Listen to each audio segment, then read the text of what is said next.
आपण आलो होतो आता मॅक्स होलसेलरच्या इथं. तुम्ही बघू शकता भावांनो, आपला इथं मॅक्स होलसेलर दुकान आहे. आपल्याला खादी पॅटर्न मध्ये शर्ट हवा होता तो फक्त एकाच दुकानात भेटणार, तो म्हणजे मॅक्स होलसेलर. इथलं कलेक्शन म्हणजे कलेक्शन होतं भाई साहब, एक से बढ़कर एक.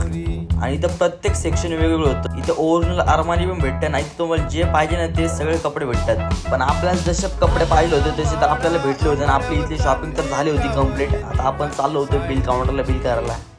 लगेच आपण इथं आता बिल वगैरे करून घेतलं आणि इथलं बिलाप्रमाणे एकदम क्वालिटी कपडे भेटतात. आणि आपण जसं ठरवलं होतं ना तसेच आपल्याला सेम कपडे भेटलेत, काय विषय नाही, त्याच्यात काय वाद नाही भाई साहेब. एक नंबर म्हणजे एक नंबर क्वालिटी.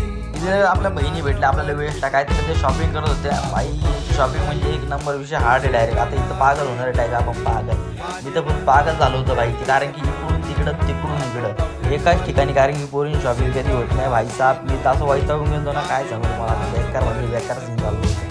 आता या सगळ्यांना विचारलं काय खायचं, बोलतात पाणीपुरी खायचं. बोला चला काय विषय नाही, कारण की पोरीला तर तेच पाहिजे असतं, पाणीपुरी म्हणजे पाणीपुरी भाई साहेब, कसा विषय असतो भाई. आता आपली सगळी शॉपिंग पण कंप्लीट झाली होती आणि आपण चालू होतो आता घरी. तर इथे खालती आलो स्टेशन आहे, आपली रिक्षा पण होती. रिक्षा जाऊन लगेच आलो होतं घरी आपल्या. इथे लगेच थोड्या वेळ आतून बोलतो की आपल्याला बाहेर जायचं, जरा काम आहे म्हणून की रिक्षाला जाऊन ठेवू, काय विषय नाही, तू बोलशील तिकडे जाऊ, काय हरकत नाही. आता आम्ही इथून आलो होतो त्याच्या दादाच्या रूमवर, कारण की त्याच्या भावाने घेतला होता पहिल्यांदाच कॅम्प्युटर, त्याचा आपल्याला पूर्ण सेटअप करून द्यायचा होता. आपण आलो त्याच्या रूमवर. त्याच्या भावाला मी विचारलं भाई कशासाठी घेतला रे तू कॅम्प्युटर. मी बोलतो कळेल तुम्हाला लवकर. बोलतो चल ठीक आहे, काय हरकत नाही. जर का तुम्ही आपल्या चॅनलवरती नवीन असाल तर आपल्या चॅनलला सबस्क्राईब करा आणि व्हिडिओला शेअर करा. चला तर व्हिडिओ बाय.